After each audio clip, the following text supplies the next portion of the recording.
యుగము ఈ కలియుగం యొక్క ప్రభావమే అది. సో అలాగే అయింది. చైతన్య మహాప్రభు యొక్క శిష్యులు, చైతన్య మహాప్రభు చెప్పిన విధంగా ఆ శిష్యులు చాలా క్లియర్గా రాసి పెట్టారు ఎలా పాటించాలి భక్తి అంటే, హరే నామం ఎలా చెప్పాలి, ఏమి నియమ నిబంధనలు, ఎట్లాగా విగ్రహారాధన చేయాలి, ఎలాగ వైష్ణవులు కావాలి అనేది చాలా బాగా రాస్తూ ప్రచారం కూడా చేశారు.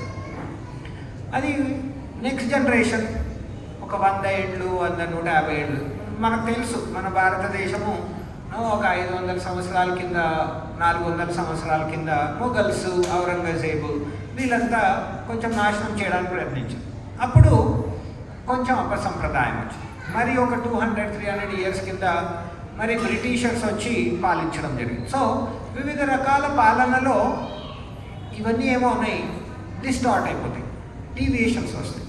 సో చైతన్య మహాప్రభు చెప్పిన విధంగా ఈ 6 మంది గోస్వాములు శ్రద్ధగా పాటిస్తూ, వాళ్ళు పాటిస్తూ, నేర్పిస్తూ ఒక స్టాండర్డ్ లిటరేచర్ రాసి వెళ్ళారు. కానీ కొన్ని రోజులు కాస్త ఏమైంది, అది అన్ని డీవియేషన్స్ మొదలైనవి.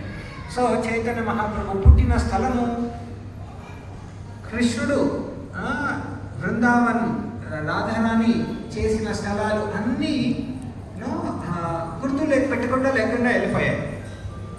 ఎవరు గుర్తుపట్టలేకపోయారు. అంటే ఆ విధంగా కవర్ చేసేసి తీర్థ స్థలాలంతా ముగించేశారు ఒక రకంగా. సో ఆ సమయంలో చైతన్య మహాప్రభు యొక్క గొప్ప శిష్యుడి ఈయన, ఒక అసోసియేట్. భక్తి వినోద్ ఠాకూర్ ఎవరో కాదు, ఒక అసోసియేట్. సో ఆయనను పంపించడం జరుగుతుంది 1838లో. ఆయన చాలా సిస్టమేటిక్గా అన్ని రివైవ్ చేయడం మొదలు పెడతాడు. ఎక్కడ ఈ స్థలాలు, చైతన్య మహాప్రభు పుట్టిన స్థలం, ఇప్పుడు కూడా ఎవరైనా మాయాపూర్ వెళ్ళింటే యోగపీఠ్, సో చైతన్య మహాప్రభు అవతరించిన స్థలం, అది కూడా డిస్కవర్ చేసింది, రివీల్ చేసిన అందరికీ భక్తి వినోద్ ఠాకూరే. సో అఫ్కోర్స్ వాళ్ళ గురు మహారాజ్ జగన్నాథ్ దాస్ బాబాజీ మహారాజ్ దాన్ని చూసి, ఆ స్థలాన్ని చూసి అప్రూవ్ కూడా చేస్తారు. So that this is the place where Chaitanya Mahaprabhu has appeared అని. సో ఆ విధంగా చైతన్య మహాప్రభు ఈ 6 గోస్వామికి చెప్పింది కాకుండా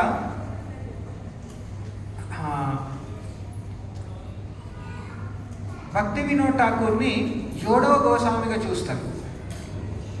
గోస్వామి అంటే, స్వామి అంటే మనకేం తెలుసు, ఈజ్ అ మాస్టర్. గోస్వామి ఇంద్రియాలకు అధిపతి. నార్మల్గా మనమంతా ఈ కలియుగంలో ఈ ప్రభావం వల్ల గోదాసులు అవుతాం. ఇంద్రియాలు చెప్పినట్టు మనము ప్రభావితం అయిపోతాం. కానీ గోస్వామి అంటే ఇంద్రియాలు వాళ్ళు చెప్పినట్టు వింటాయి.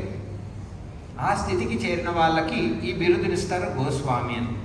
సో 7వ గోస్వామిగా గుర్తించారు భక్తి వినోద్ ఠాకూర్ని. సో చైతన్య మహాప్రభు గోస్వాములకి మెయిన్గా 3 చేయమని చెప్తారంట. ఏంటది? అన్ని లీలా స్థలాల్ని వెతకండి, చాలా లిటరేచర్స్ రాయండి, దెన్ హరినామాన్ని ప్రచారం చేయండి. సో అఫ్కోర్స్ చైతన్య మహాప్రభు పర్సనల్గా కూడా చేశారు. సో ఈ గోస్వామిస్ కూడా చేశారు. అదేవిధంగా భక్తి వినోద్ ఠాకూర్ కూడా ఇదే డిస్టార్టెడ్ అన్ని ముగించడానికి ఇప్పుడు ఏం చేయాలి? ఇప్పుడు ఏదైనా పాడైపోయింది అనుకోండి సిస్టమ్ అంతా, కొత్త సిస్టమ్స్ ప్రాపర్గా తెచ్చి old legitimate and authentic scriptures, authentic value systems మరి ఎస్టాబ్లిష్ చేయాలి. అదేవిధంగా భక్తి వినోద్ ఠాకూర్ ఇవన్నీ ఎస్టాబ్లిష్ చేయడం జరుగుతుంది. ఓకే, సో భక్తి